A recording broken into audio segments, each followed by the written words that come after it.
அண்மை செய்தியை பார்த்து வருகிறோம்.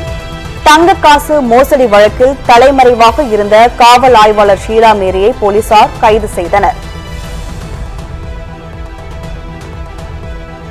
குறைந்த விலையில் வீட்டுமனை மற்றும் தங்க காசு தருவதாக கூறி 200க்கும் மேற்பட்ட காவலர்களிடம் பண மோசடி செய்த வழக்கில் தேடப்பட்டு வந்த ஷீலா மேரி கைது செய்யப்பட்டிருக்கிறார். முன்னதாக அவர் பணியிடை நீக்கம் செய்யப்பட்ட நிலையில் தற்போது அதிரடியாக கைது செய்யப்பட்டிருக்கிறார். இது குறித்த கூடுதல் விவரங்களை நமது செய்தியாளர் சுப்பிரமணியன் வழங்க கேட்கலாம். சுப்பிரமணியன், தற்போதைய விவரம் என்ன?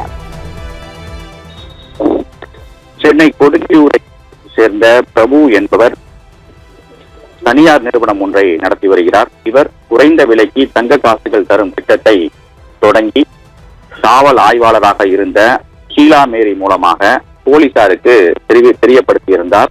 குறிப்பாக திருவொற்றியூர் மகளிர் காவல் ஆய்வாளராக ஷீலா மேரி பணியாற்றிய போது குறைந்த விலையில் தங்க காசுகள் வழங்குவதாக மோசடியை அரங்கேற்றியிருந்தனர். இது தொடர்பாக முதல் கட்டமாக காவல்துறையிடம் புகார் அளிக்கப்பட்டது. ஆனால் புகாரின் பேரில் எந்த ஒரு நடவடிக்கையும் எடுக்கப்படவில்லை. புகார் கிடப்பில் போடப்பட்டது. இதன் தொடர்ச்சியாக இந்த மோசடி தொடர்பான முழுமையான விவரங்கள் வெளியான பிறகு இந்த வழக்கு பொருளாதார குற்றப்பிரிவுக்கு மாற்றப்பட்டது. தங்க காசு திட்டத்தில் முதலில் காவல் ஆய்வாளர் ஏமாந்திருந்தார்.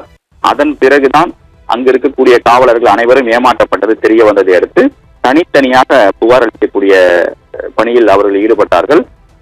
பொருளாதார குற்றப்பிரிவு போலீசார் இது தொடர்பாக வழக்கு பதிவு செய்து விசாரணை போது ஷீலா மேரியும் பிரபு மணியும் சேர்ந்து 20 கோடி ரூபாய் வரை மோசடி செய்திருப்பது தெரிய வந்தது.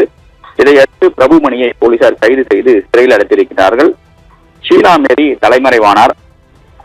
அவர் சஸ்பெண்ட் செய்யப்பட்டார். இதன் தொடர்ச்சியாக தனிப்படை அமைக்கப்பட்டு ஷீலா மேரியை தேடக்கூடிய பணியில் பொருளாதார குற்றப்பிரிவு போலீசார் தீவிரமாக ஈடுபட்டு வந்தனர். அதன் தொடர்ச்சியாக தற்போது ஷீலா மேரி கைது செய்யப்பட்டிருக்கிறார். கைது செய்யப்பட்ட அவரிடம் பொருளாதார குற்றப்பிரிவு போலீசார் விசாரணை மேற்கொண்டு வருகிறார்கள். விவரங்களுக்கு நன்றி சுப்பிரமணியன்.